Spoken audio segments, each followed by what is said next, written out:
नमस्कार साथियों, कैसे हैं आप सभी।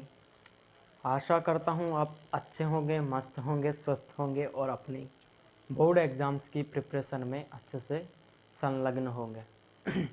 तो दोस्तों, आज हम जो कक्षा 12th की जो ज्योग्राफी है, ह्यूमन ज्योग्राफी, मानव भूगोल, तो उसके बारे में अपन स्टेप बाय स्टेप बेसिक चीज़ों से शुरू करते करते एडवांस लेवल तक अपन जानकारियाँ इकट्ठा करेंगे, पढ़ेंगे, अच्छे से समझेंगे, ताकि बोर्ड एग्ज़ाम्स में हम अच्छा परफॉर्मेंस कर सकें, अच्छे स्कोर ला सकें। ठीक है, तो शुरू करते हैं अपन बिना आपका समय गवाए कक्षा को स्टार्ट। तो शुरू करते हैं अपन। जो अपनी 2 बुक्स चलती है ज्योग्राफी में, है ना, तो अपन जो अपनी पहली पुस्तक है मानव भूगोल के मूल सिद्धांत, तो उसमें जो फर्स्ट चैप्टर है मानव भूगोल प्रकृति एवं विषय क्षेत्र, तो उस चैप्टर की अपन जो बेसिक चीज़ें हैं, तो आज वो पढ़ लेते हैं और अपन नेक्स्ट वीडियो से अपन चैप्टर को शुरू कर देंगे। ठीक है, तो बेसिक चीज़ें पढ़ते हैं। तो जो जियोग्राफी शब्द है, मैं कहूँ जो जियोग्राफी शब्द है, जियोग्राफी शब्द है वो इंग्लिश भाषा का शब्द है, इंग्लिश लैंग्वेज का शब्द है। यह है शब्द जो बना है ग्रीक भाषा के 2 शब्दों से मिलके बना है। कितने शब्दों से मिलके बना है? 2 शब्दों से मिलके बना है ना। पहला शब्द है जियो और दूसरा शब्द है ग्राफोस। क्या है? ग्राफोस। ठीक है, अगर अपन ज्योग्राफी का अगर हिंदी में मीनिंग देखते हैं, ज्योग्राफी जो शब्द है उसका अगर हिंदी में मीनिंग देखते हैं, तो इसका मीनिंग होता है भूगोल। क्या होता है? भूगोल। ठीक है, भूगोल का अगर अपन देखें इसका मतलब क्या होता है, भूगोल जो शब्द है हिंदी का, उसका मतलब अगर अपन देखें तो इसका मतलब होता है पृथ्वी का अध्ययन करना। ठीक है, अर्थ क्या होता है इसका? पृथ्वी का अध्ययन करना। ठीक है, अगर अपन वही बात इसमें देखें, ग्रीक भाषा के 2 शब्दों में देखते हैं, इन 2 शब्दों में भी अगर अपन इनका मीनिंग देखते हैं, तो जो प्रथम शब्द है जियो, इसका मतलब होता है पृथ्वी। क्या होता है? पृथ्वी।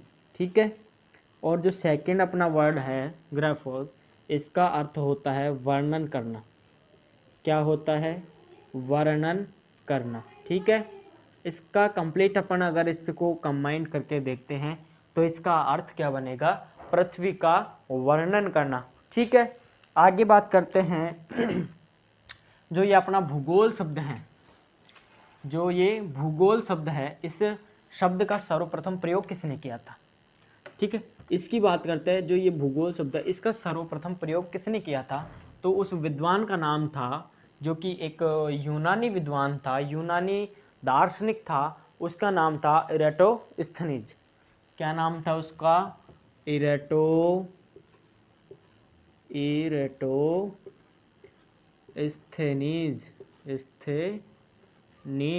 ठीक है, इरेटोस्थनीज। ठीक, अगर अपन इसके समय की बात करें इसके समय की बात करें तो इनका समय था 276 ईसा पूर्व से, ईसा पूर्व से, ईसा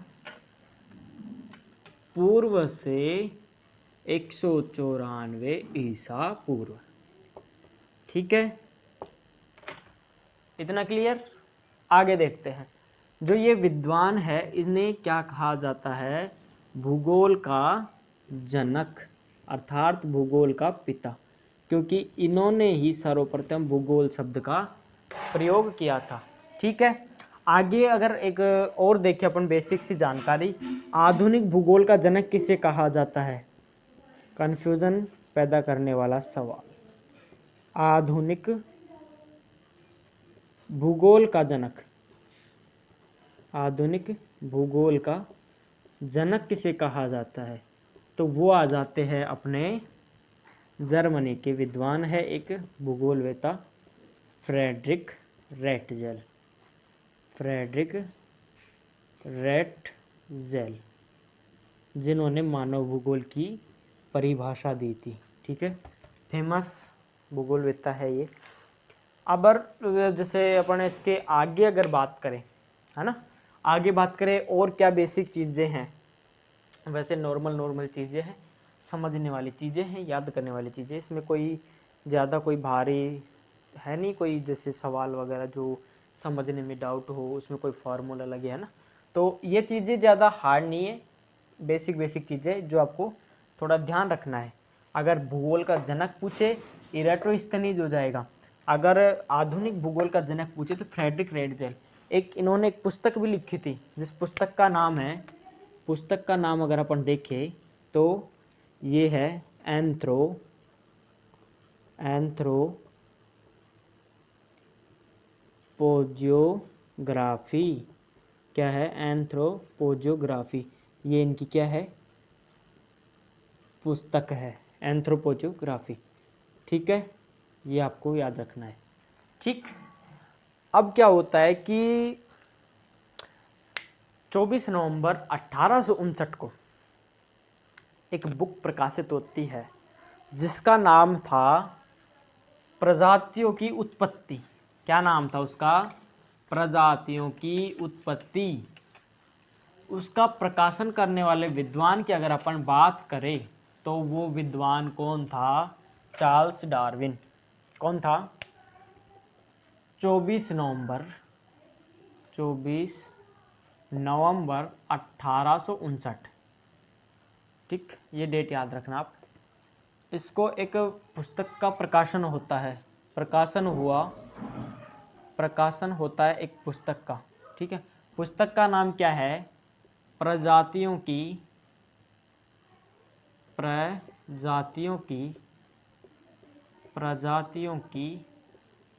उत्पत्ति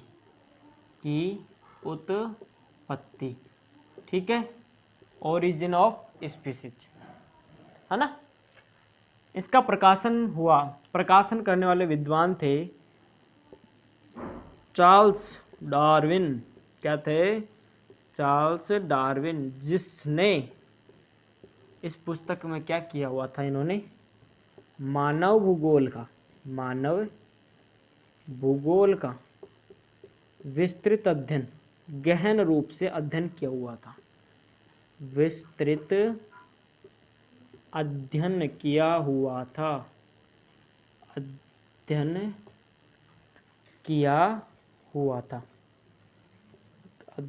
किया हुआ था।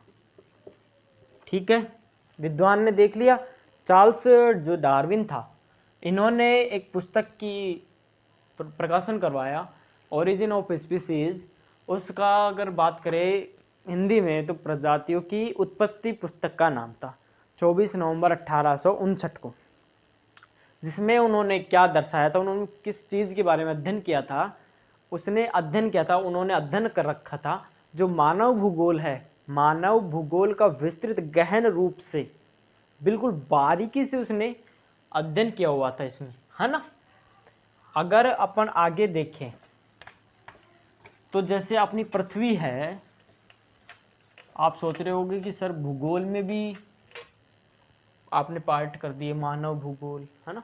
तो आपने जैसे क्लास 11th में आपने पढ़ा होगा फिजिकल ज्योग्राफी, है ना, फिजिकल जियोग्राफी अर्थात भौतिक भूगोल। ठीक है, अब अपन 12th में पढ़ेंगे कौन सी? Human geography. ठीक है, जिसे कहा जाता है मानव भूगोल। ठीक है ना, अच्छी बातें हैं, अपने को अच्छे से पढ़नी है। ठीक है, अच्छा परफॉर्मेंस करना है बोर्ड एग्जाम्स में। ठीक है, ये अपन ने पढ़ा था क्लास 11th में। ठीक है, 11th में 2 बुक्स चलती थी उसकी, जिसमें अपन पढ़ते थे नदी, पर्वत, पहाड़, झीलें, ठीक है, जैसे मैदान, तटीय क्षेत्र, प्रायद्वीपीय पठार, हिमालय का पर्वत, जलवायु आदि चीज़ें अपन पढ़ते थे। ठीक है, बात रही मानव भूगोल की। मानव भूगोल में अपन पढ़ते हैं बस्तियाँ, क्रियाकलाप मानव के, परिवहन, संचार आदि चीज़ों को पढ़ते हैं, है ना। अब अपन ने इसका अध्ययन कर लिया, अब अपन इसका अध्ययन करेंगे इस वर्ष, जिसमें अपनी 2 पुस्तकें हैं। पहली पुस्तक है मानव भूगोल के मूल सिद्धांत और दूसरी पुस्तक है भारत लोग और अर्थव्यवस्था। ठीक है, आगे अपन बात करें एक बार छोटी सी, जो हमारी पृथ्वी है, पृथ्वी के घटकों की बात कर ले अपन एक बार, लास्ट करते इसमें, फिर ज़्यादा लंबा वीडियो नहीं रखेंगे क्योंकि आप भी बोर हो जाते हो, है ना। तो छोटे छोटे वीडियो में अपन पाठ को आराम से करेंगे, क्लियर, क्लीन, बोल्ड, 2 या 3 क्लास में साफ, है ना। आगे देखें, पृथ्वी के घटकों की बात करें तो जो अपनी पृथ्वी है जिस पर अपन रहते हैं, जीव जंतु पेड़ पौधे, तो इसके कितने घटक हैं। घटक बोल दे, शाखाएं बोल दे या उपक्षेत्र बोल दे, है ना, पृथ्वी के एक ही बात है। अगर अपन इसके घटकों की बात करें, पृथ्वी के कितने घटक, 2, कौन कौन से। पहला जो घटक है अपना वो क्या है, जो अपन ने 11th में पढ़ा था, भौतिक भूगोल, फिजिकल ज्योग्राफी। ठीक है, सेकंड है मानव भूगोल, मानव भूगोल, है ना। ये अपने पृथ्वी के 2 घटक है ना। अब जैसे अपन पढ़ेंगे नेक्स्ट क्लास में कि मानव भूगोल की परिभाषा में किन किन वैज्ञानिक विद्वानों ने अपना योगदान दिया था, उनके अनुसार क्या क्या परिभाषाएं थी, है ना, आदि चीज़ों के बारे में अपन बातें करेंगे और आगे बात करेंगे जो उनकी विचारधाराएं थी, है ना, उनके बारे में बात करेंगे और जो उन्होंने उपागम दिए, क्षेत्र उपक्षेत्र दिए थे, है ना, उनके बारे में।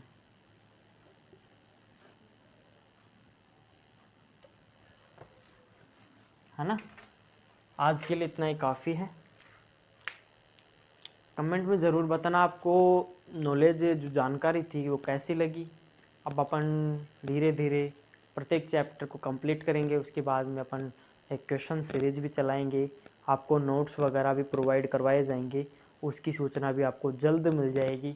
तब तक के लिए मस्त रहिए, स्वस्थ रहिए और मज़े से अपनी तैयारी कीजिए। धन्यवाद।